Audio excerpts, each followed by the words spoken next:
nous, je crois que sur ce sujet, Paul Félix, on a été constant. Ça peut nous être reproché en prenant plein les gencives, plus souvent encore, d'avoir dit, dès le départ de ce processus, mais on n'était pas dans la même grille méthodologique. Vous avez escompté, vous avez parié sur un principe qu'il fallait demander ce qui était souhaitable pour vous. C'était un pari, ou c'est un pari. Ne faisons pas comme si les dés étaient jetés, n'insultons pas l'avenir. Nous, dès le départ, on n'est pas rentré dans la même grille méthodologique. Nous, on est rentré dans la grille qui consistait à explorer le champ du possible. Donc, tout ce que l'on découvre maintenant comme jalon à l'Assemblée, au Sénat, dans ce qu'on appelle l'état profond, etc., on l'a sonné un peu avant. Donc, c'était dans cet état d'esprit-là qu'on s'est, dès le départ, positionné, avec la part d'effort qui fut la nôtre, et il n'est pas inutile de le rappeler, qui a consisté à faire un pas supplémentaire pour aboutir, en tout cas à l'unanimité, sur une partie du texte, et une réserve de fond sur ce qui touche à l'octroi d'un pouvoir dit normatif. Pour nous, cette désescalade en termes de propositions qui vient de Paris ne nous donne pas, nous, l'impression d'être, nous, cocufiés, et que vous-même le soyez, puisque dans notre esprit, tout ça était, hélas, d'une certaine façon, prévisible. Ceci étant, puisqu'il est question de rendre compte à notre collègue et à la Corse, pour ceux qui nous écoutent, de ce qui s'est passé à l'hôtel de Roquelour le 29 avril dernier. Moi, j'ai trouvé un ministre très engagé,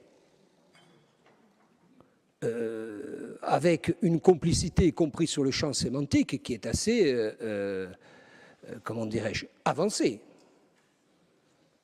Il aurait pu tenir le même discours ici, on aurait l'impression d'être en famille. Donc, il va jusqu'à dire, je cite, « Les ministres corses du gouvernement soutiennent la démarche. C'est une belle terre, celle de vos ancêtres, on la porte avec vous.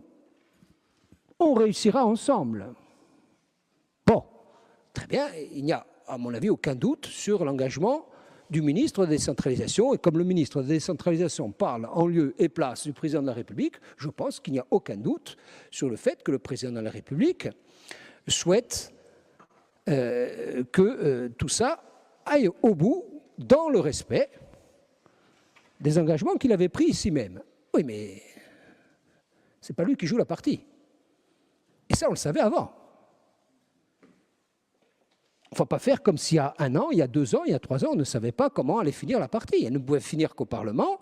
Et les parlementaires, même au bénéfice, si on peut appeler ça un bénéfice d'une dissolution, sont peu ou prou dans les mêmes équilibres et les mêmes approches. Et plus on se rapproche de l'échéance capitale au niveau français, qui est celle de la présidentielle, et plus on sait que les positions sont radicalisées, en tout cas peu enclines à regarder le fait identitaire. On dira ça avec pudeur de cette façon-là. Moi, j'ai proposé 2 choses à monsieur le ministre, qui ont été passées sous silence, ou avec des réponses extrêmement dilatoires. Il y a un premier moyen de s'en sortir, y compris pour vous-même, c'est d'aller au peuple.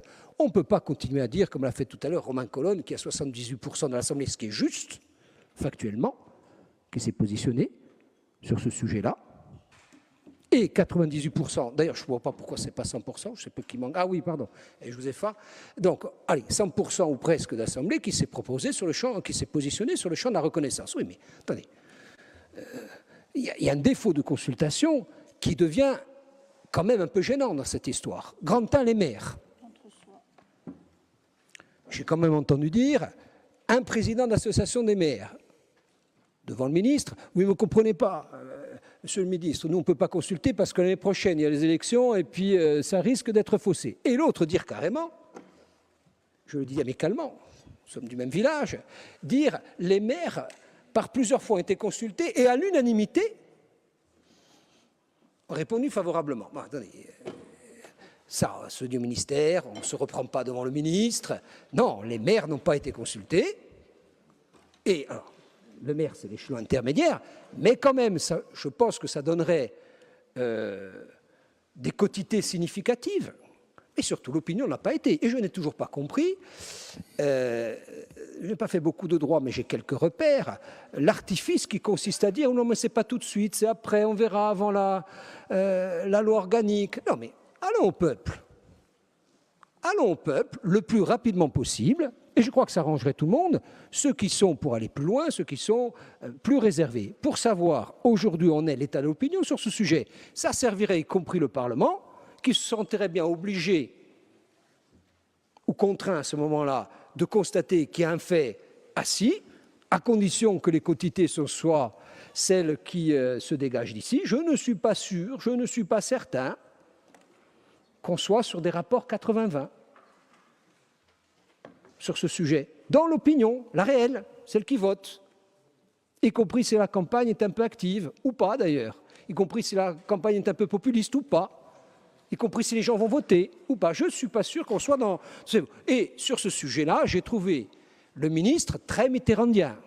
Dieu le bénisse. Alors, du point de vue de l'homme de culture, j'ai une certaine admiration. Mais alors, pour le reste, je suis mongo. Hein, c'est de l'ambiguïté érigée en système. Bon.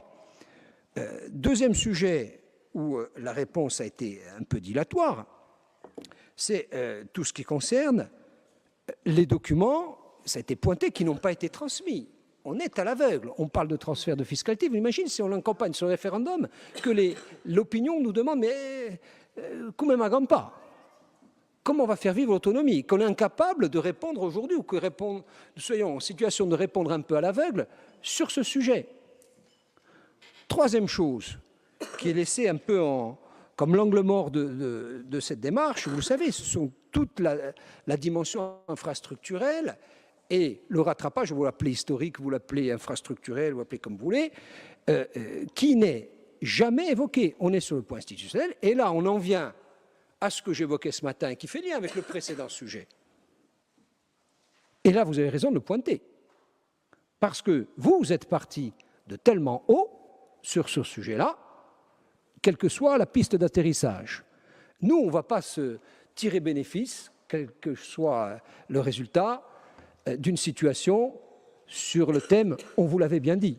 Il n'y a aucun bénéfice électoral que nous puissions tirer de cette démarche. Par contre, vous risquez pas seulement de subir un préjudice électoral, mais un préjudice dans l'opinion sur le thème, mais même ça est l'objet d'une frustration. Et il va y avoir une frustration, parce que les gens y ont cru. Et pour la plupart, ils ont raison d'y croire, parce que vous êtes des gens honnêtes, vous êtes des gens engagés, vous n'êtes pas seulement des militants, vous êtes des gens qui croyaient à cela. Mais vous avez croyé tellement que vous avez fini par oublier que ce n'est pas nous qui sifflions la fin de la partie. Le match ne se joue plus ici. Alors, comme Paul Félix dit, mais on ne va pas le valider. Sauf qu'il n'y a plus rien à valider, Paul Félix. C'est plus nous qui jouons la partie. Nous, le travail a été fait. Je pense que l'histoire retiendra que nous avons tous travaillé en bonne intelligence ici. Mais ce qui vous sera de toute façon inévitablement reproché, c'est que pendant les 2-3 années où nous avons parlé d'institutionnel, et je fais le lien avec le sujet suivant, nous avons nourri de grandes frustrations dans l'opinion sur tout ce qui n'a pas été fait. Il n'y a pas besoin d'aller réviser la Constitution pour dire que les épareuses ne passent pas sur les routes. Et je pourrais égrener les sujets à l'infini, faire un inventaire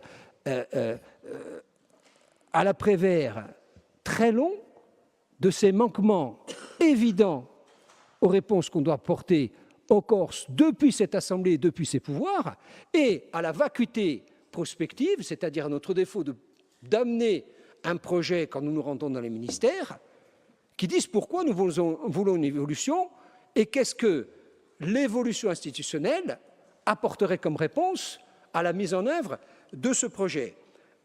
Pour finir, pour dire qu'au bout de cette épopée un peu désinvolte,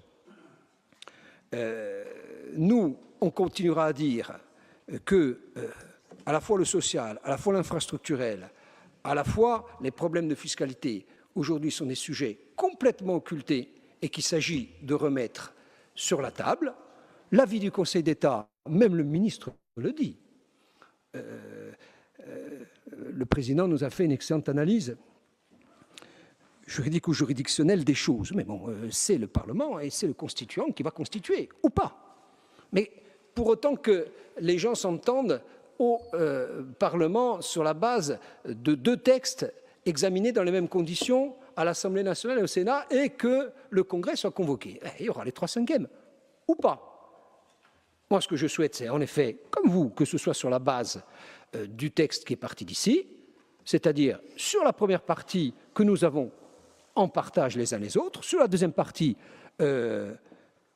sur laquelle nous avons des désaccords. Je veux rappeler à cette occasion que nous avons parlé à 2 voix avec Valérie Boze et qu'évidemment, elle a fait entendre sa différence, celle d'une partie du groupe, qu'elle a aussi insisté, cette fois en bonne intelligence, avec tous les autres, dont moi-même, sur la dimension infrastructurelle. Mais à la fin des fins, il va bien falloir que nous ayons la lucidité d'expliquer à l'opinion, non pas pour se défausser, mais que les choses ne viennent pas d'ici et que, dans l'attente de cette évolution, qui est souhaitable parce qu'elle répond à, encore une fois, un point d'équilibre et de consensus que nous avons dégagé ensemble, que, quel que soit le lobbying, nous, on vous le dit, on ne va pas monter faire du lobbying à Paris.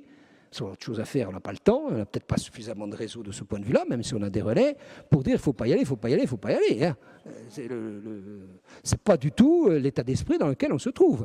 Mais ayez l'humilité de penser que les députés ont leur propre logique, que quel que soit le lobbying, quels que soient les moyens de pression au sens amical, je m'entends, et politique, et qui sont mis en œuvre, ils ont une liberté de penser, et j'insiste beaucoup, et là-dessus, nous persistons sur cette voie, sur un mode de pensée qui était très largement prévisible. Voilà ce que je souhaitais dire à la fois sur la rencontre, les perspectives qui nous attendent et le temps que nous devons désormais pleinement consacrer dans cette attente, quelle qu'en soit l'issue, à travailler à la vie de celles et de ceux qui nous regardent et qui nous attendent sur un nombre important de sujets prégnants qui deviennent anxiogènes, tant il est vrai que les gens savent bien qu'il y a peu de moyens, qu'il y en aura de moins en moins, mais qui nous demandent d'agir de la même façon que lorsqu'il y en avait.